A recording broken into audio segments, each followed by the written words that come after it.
Whoa! There's a lot of dumbass criminals to talk about, baby. It's the whacked out news. People breaking the law. Ha ha, fighting in the nude. Ha, drunk people pooping in the street. Ha ha, it's the whacked out news. So many people on meth. Ow! But did you hear that over the weekend, a former president of the United States said that aliens are real? Oh, yeah. Whoa. Who did this? Former President Barack Obama had this to say on a podcast. Are aliens real? They're real, but I haven't seen them, and they're not being kept in, what is it? Area 51? Area 51. There's no underground facility, unless there's this enormous conspiracy, and they hid it from the President of the United States. What was the first question you wanted answered when you became president? Where are the aliens? Where are the aliens? Yeah, right. Seems to be the fun one, at least.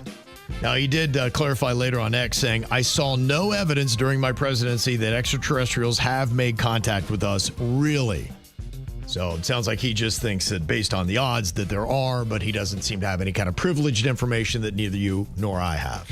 Well, okay, here's my question. If it's not, if the president can't find out or not if there's aliens, who's got that information? Who do they go to even say, oh, you finally get the information? Who's above them? Is it the military? I think a lot of this stuff is siloed off. Yeah, the Department of Defense, the War Department, whatever you want to call it today, and the dark recesses of the Pentagon. There's probably not even an office that's in the Pentagon.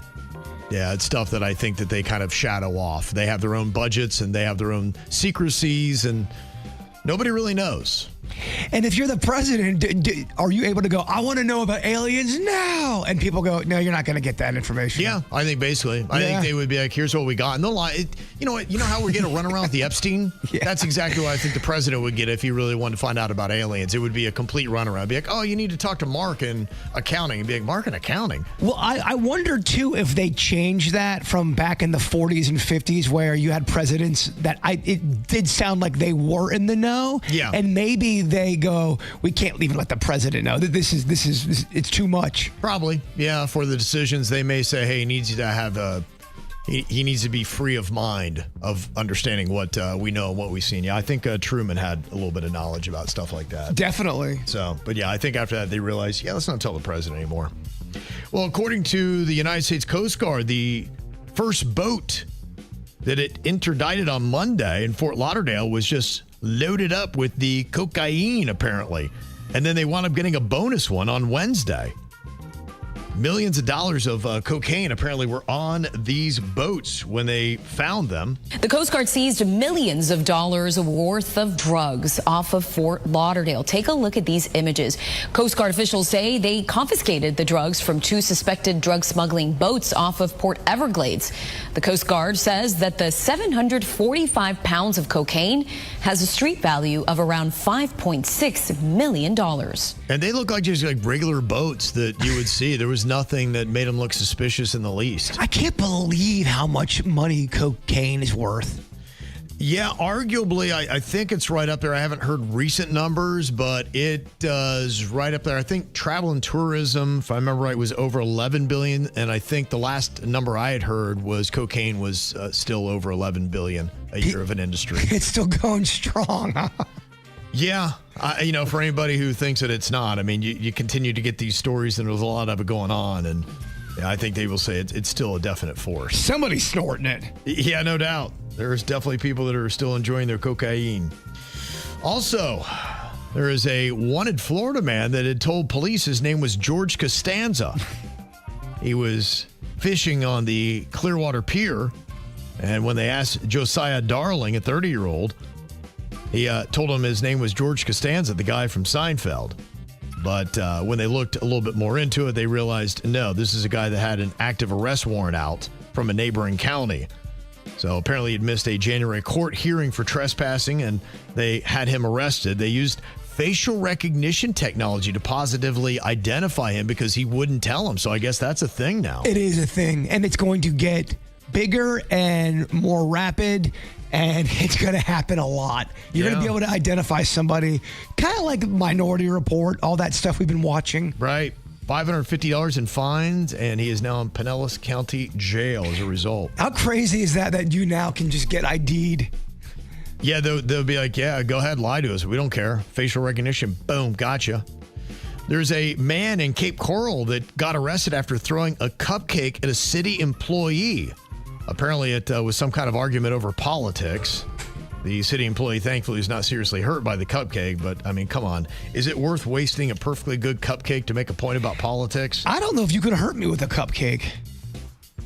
Throw it as hard as you want. I think I'm bouncing back from that. It's got to be stale, I would think. It's got to be stale, You're yes. right. A fresh, delicious one. I don't think it's taking you out. There's a Florida woman who got pulled over for drunk driving and stealing a vehicle who asked the police, since they had her there, could they possibly get her a hamburger and french fries? I guess she plowed through a bunch of red lights before they pulled her over, and she was really hungry for some grease. I mean, it is getting crazy, and maybe just because body cam stuff is so out there now, but there are some crazy people behind the wheel who don't know anything about the law. When they told her they didn't have a hamburger or fries on them, she begged if they could stop to get something to eat on their way to the station, and they said no. She also had a suspended license on top of it. Oh, boy.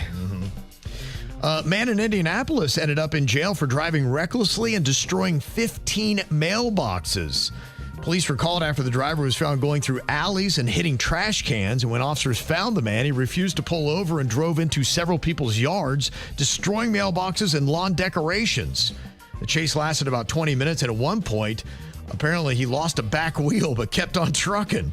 Imagine going out in your front lawn and all of a sudden, so you walk out the door and there's a car coming at you from the other side. Kind of terrifying, yeah.